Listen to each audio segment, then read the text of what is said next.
Well, in our Sunrise Smart Start breaking news this morning, Rochester police reporting 4 separate armed carjackings overnight across the city. Now, we can tell you this morning, none of the drivers who had their car stolen were injured.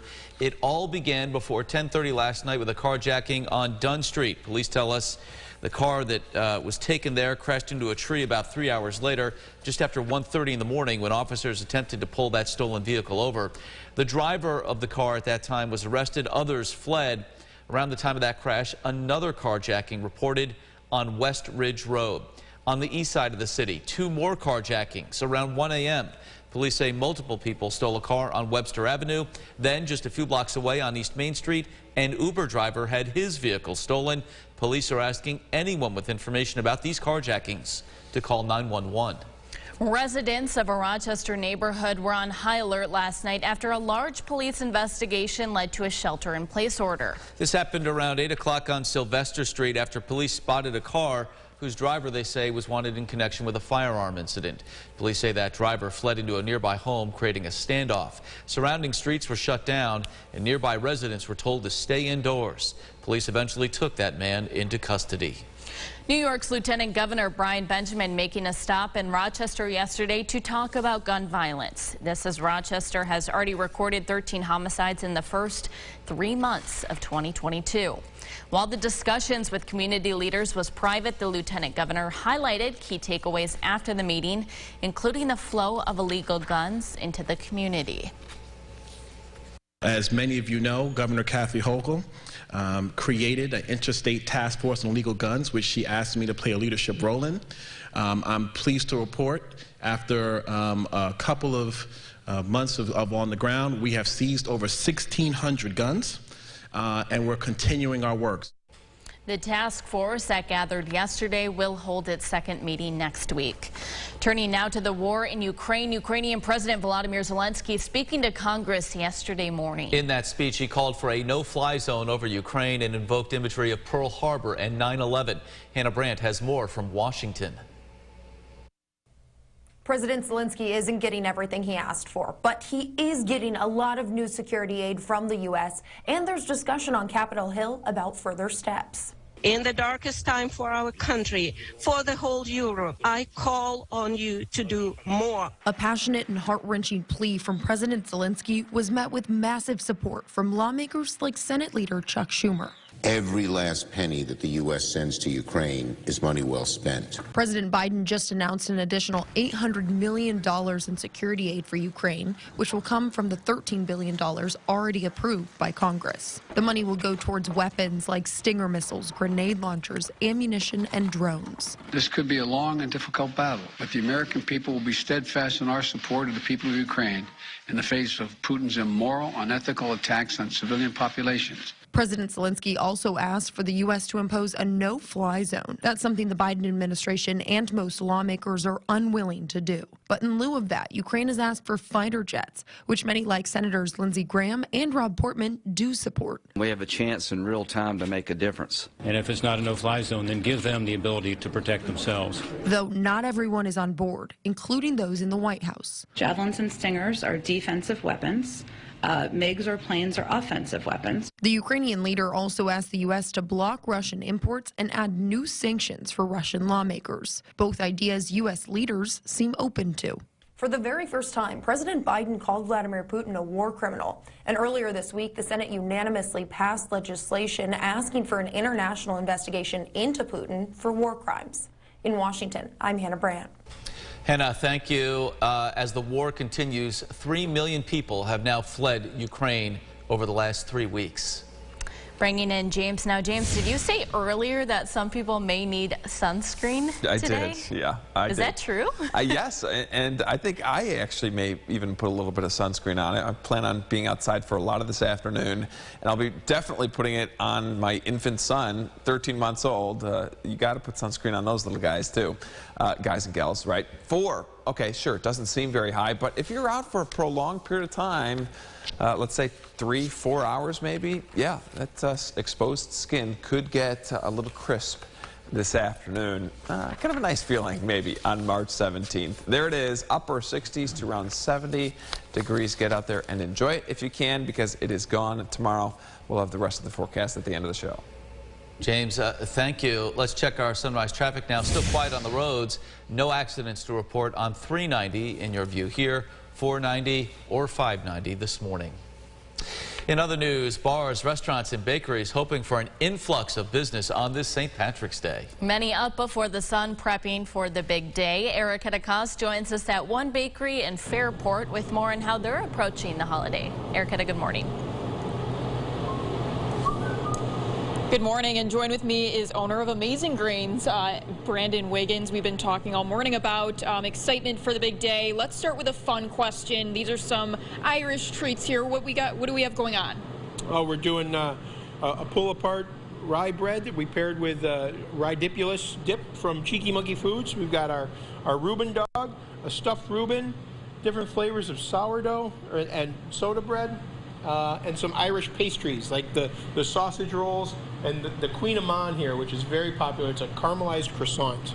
And yeah, so a lot of what we're talking about this morning is supporting local, getting out, urging the community to get out on holidays like this. And you were just telling me you actually support other local businesses. Just being a bakery, everyone kind of supports everyone.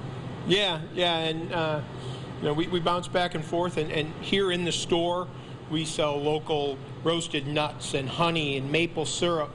Our T-shirts are made in Rochester at Crazy Dog, and our dog biscuits are made at Bones Bakery down on Park Ave.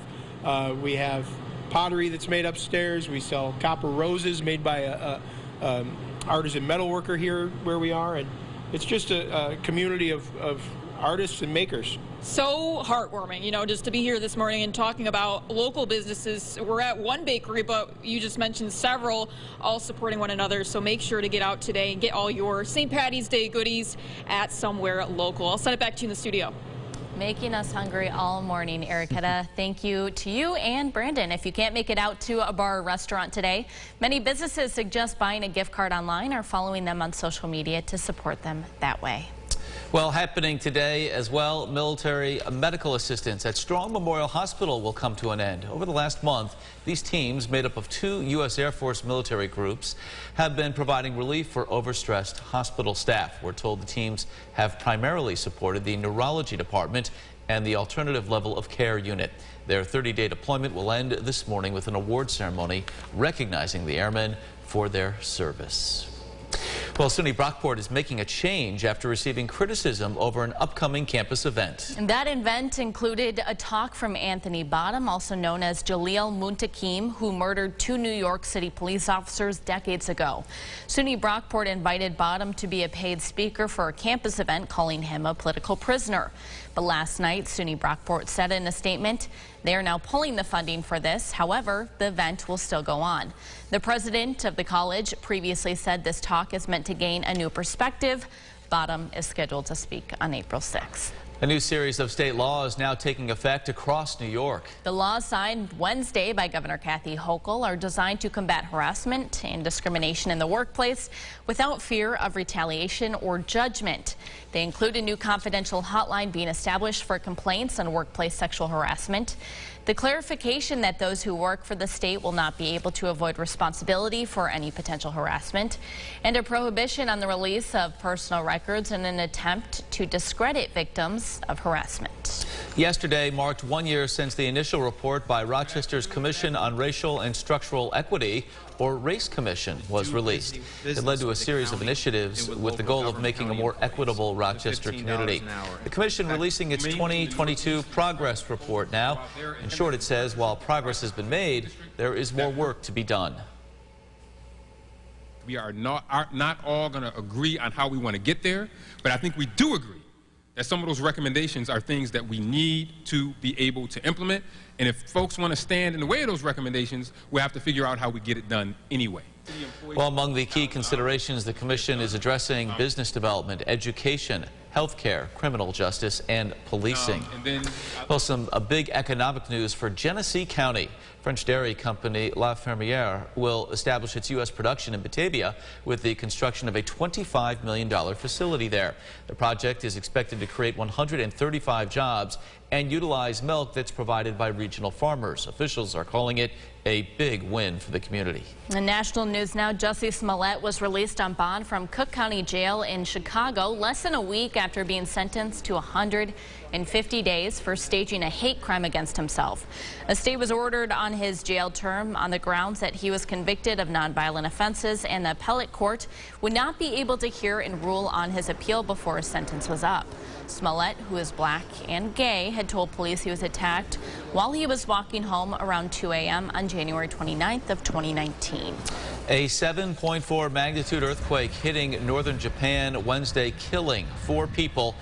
One of the areas, Fukushima, was hit previously, as you recall, by that deadly 9.0 quake and that tsunami, which caused a nuclear reactor meltdown as well. The Japan Meteorological Agency lifted its tsunami advisory earlier today, so good news, at least in terms of that. Here's what some folks will be talking about the water cooler around these parts this morning. The Buffalo Bills making a lot of news in free agency. They have signed a pass rushing extraordinaire Von Miller to a reported 6-year, $120 million deal. Miller signing with the Bills after winning the Super Bowl with the Rams last year. Buffalo also signing tight end O.J. Howard to a 1-year deal. Running back J.D. McKissick walked back on the Bills. He has chosen to re-sign with the Washington Commanders, but the wheeling and dealing continues. You have some nice background music there. It was. I don't know if that was Irish St. Patrick's Day music, James. No, I don't think so. I don't think we're going to do any Irish dancing to that, but people may be dancing to this forecast. The bus stop forecast, we're starting off in the 30s and 40s and then eventually climbing into the upper 60s to near 70. Your kids need the light jacket on their way to school. But just make sure they don't leave it at school and they bring it home because they won't want to wear it as we get into this afternoon.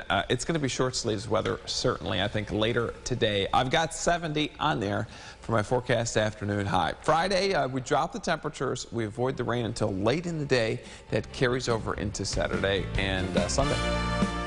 All right, James, thank you very much, and thank you for watching News 8 at Sunrise. Have a happy St. Patrick's Day. Our next update in 30 minutes. CBS Mornings is up next.